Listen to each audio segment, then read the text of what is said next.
Fresh out of the campaign, you are wanted. Yada yada yada yada. Skip the intro, skip ahead 10 seconds. You are watching the 100,000 Divine series, where I showcase the character that was just from the campaign, a character that has seen some shit, and a decked out 1000 Divine version of character. You happen to be watching the last one. If you wish to see earlier stages of the character, I'm sure you know your way around YouTube. It is on my channel. Without further ado, let's see what I cooked up. I'm gonna go ahead and start with a statement. I have made Essence Drain great again. In order to get to this point, I have been running a rather choose breach maps.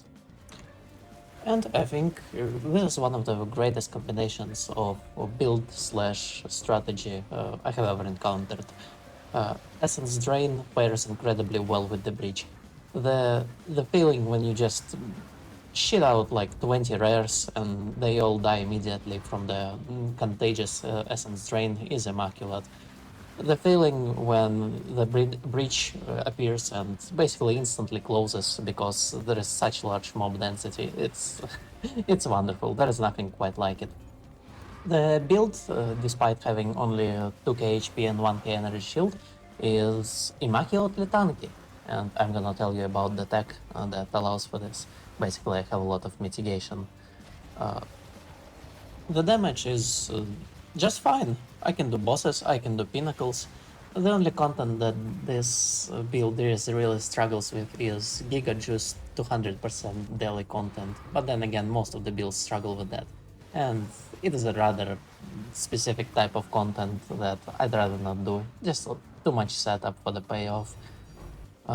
What this build is good at is being really comfortable. The recovery from Reverie plus Chevron's Revelation.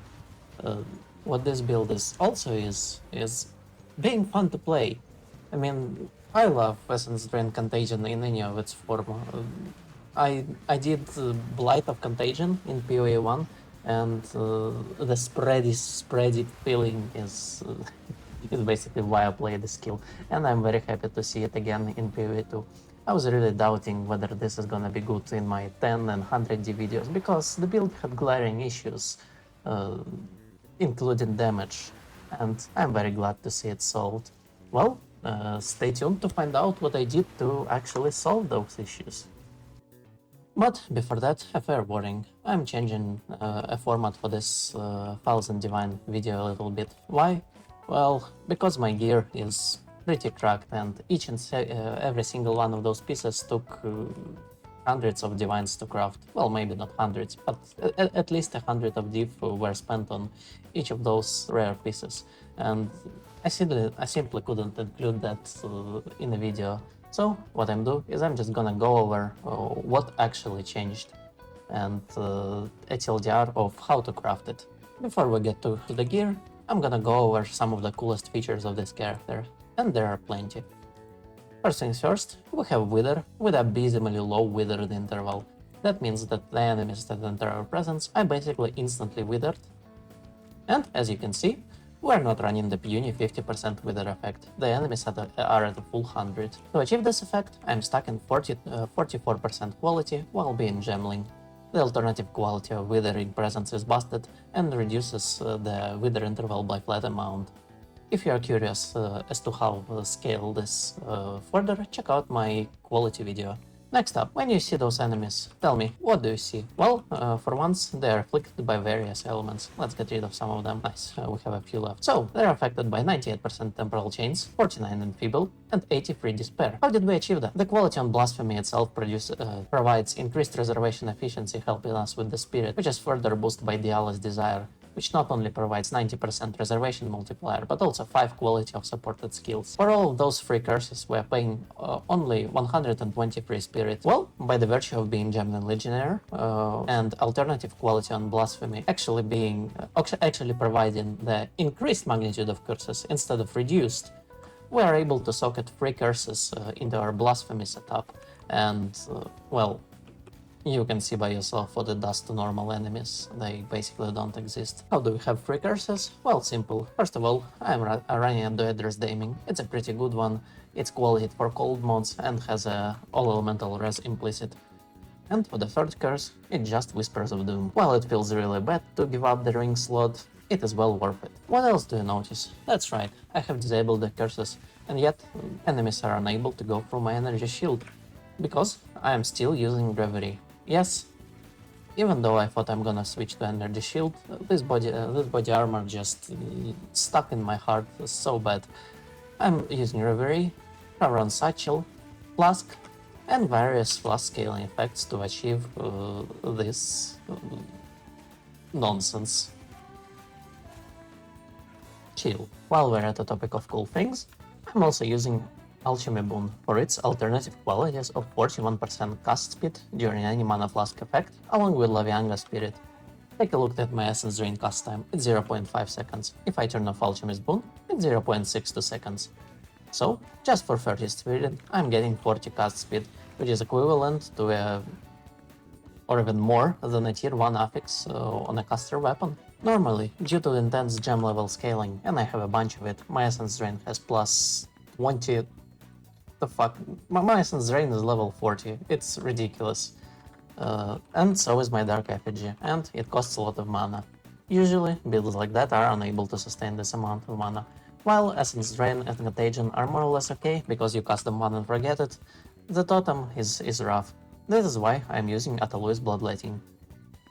I'm using Reverie, so life costs are nothing to me, and because of that, I can freely spam 4 of those totems for an immaculate single target. With the overview of main features of the build out of the way, let's take a look at the skill tree. First things first, weapon sets. I'm going for 2 things with weapon set. On my weapon set 2, which is my damaging weapon set, I am going for all the chaos clusters, the green ones. This is the weapon set that we cast Essence Drain and Dark Effigy with. And for weapon set 1, which is my contagion weapon set, I am going for a bunch of area of effect scaling. This is one of the things that makes this build great.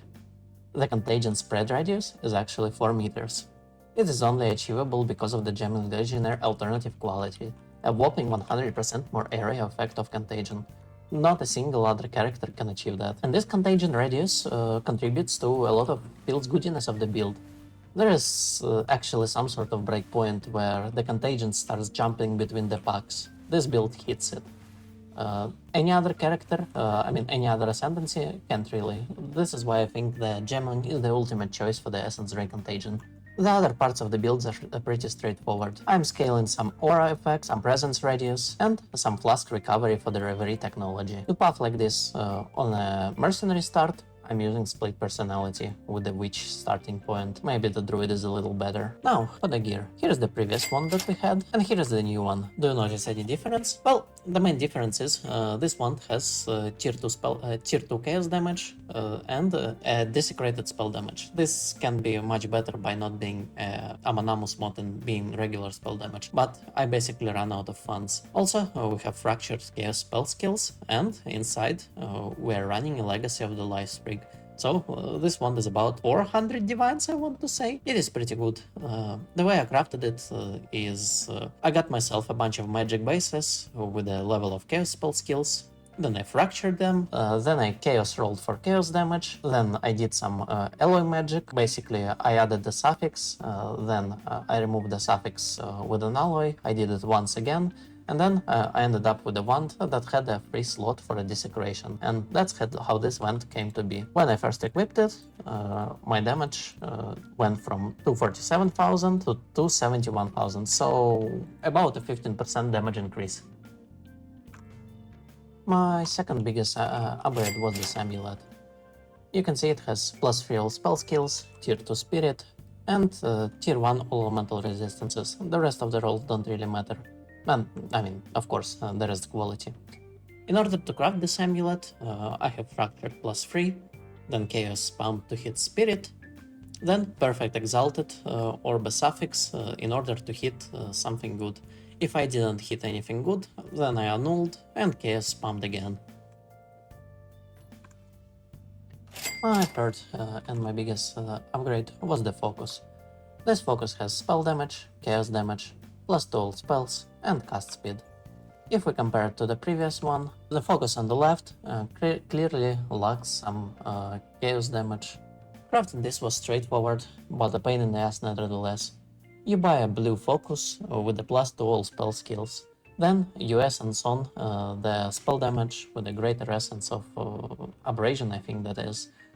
No, not this one. This one, the greater essence of sorcery, which guarantees tier 1 spell damage for the focus. Then you fracture, and you pray to God that you either hit +2 spells or or spell damage. Either one wins. It's a 50-50 at least, and not 1 in 3 like as usual.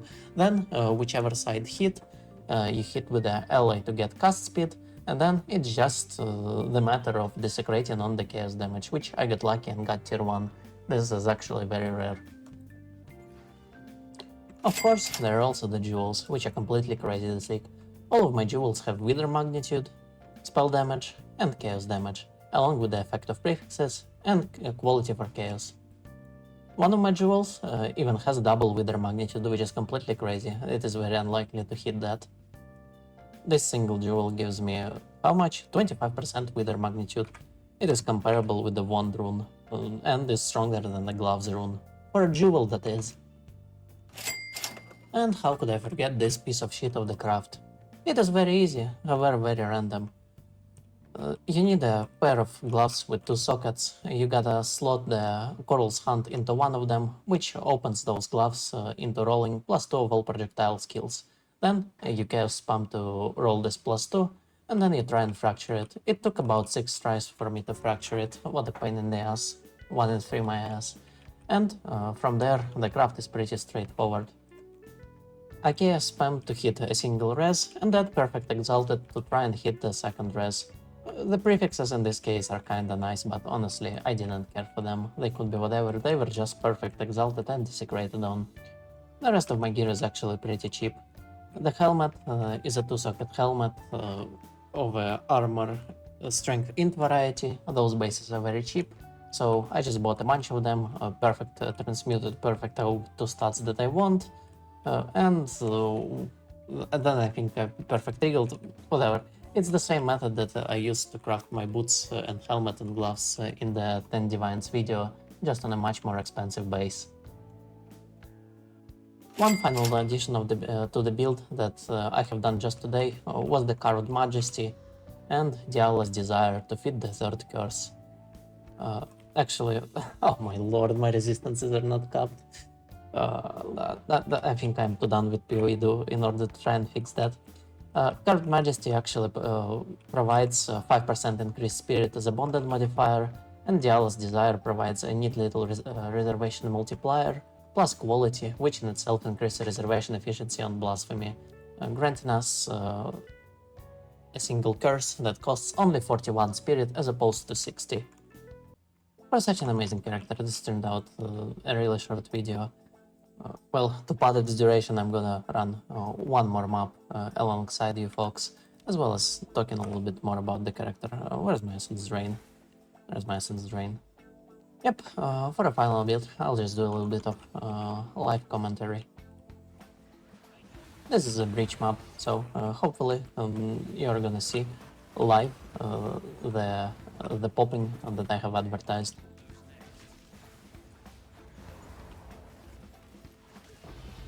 Those regular maps ain't shit for us. Even if the mobs would get to us, they wouldn't really do anything. However, they cannot really get to us. The temporal chains does a really well job of that. And when they do, well, there's Enfeeble. Oh yeah, look at that pop. That bridge instantly collapsed. I kinda feel bad that it doesn't immediately start the final encounter. I wish it did. Now for the rares, which die just as fast. Oh, end of room. Of course you are here, buddy. It's time for the next one. No things, unfortunate. Essences of the Breach have been actually kinda nice. People use them, but they don't really farm them. Oh yeah. Come now. Oh, I love popping those rare Breach packs so much. Oh, I think. Nice. I deserve that. Damn, to talk about being resistance capped. Okay, well, as I said, I'm pretty done with Poe2, so this video was a little haphazard. I I couldn't find strength in myself uh, to extend this video any further. But I mean, if you are watching this, hopefully you have picked up something useful for yourself. It would bring me great joy. If nothing else, you can sleep well knowing that Contagion is Poe2 is pretty damn good nowadays. Oh yeah. Bye bye, Brune. Where's the crab bell? Oh, another thing. Nice. Man, I love this strategy. It was just created for this build. Like father, like son. In PoE1, the bridge goes very well with the Blight of Contagion. Oh my lord, what is up with this layout? Well, one final boss kill and we are done. Hey, I didn't die from his slam. I mean, I guess he's dealing like 40% less damage to me. Just because of Enfeeble plus Wither. Oh yeah, what does this map have? 25 monster life, damages extra lightning. That little showcase out of the day. Thank you everyone for watching. It has been a joyful journey. Decisions, uncertainties, and whatnot. Even though I doubt it, I'm gonna like the final character. I have. Let's take a look at the statistics. Oh my lord, it's scary. It's deaths. 88 times. Played a total of 51 hours and killed a total of, holy shit, 223,000 monsters. That's quite a bit for such a low playtime. Yeah, Bridge contributes. Anyway, thank you again, and I'll see you later. Bye!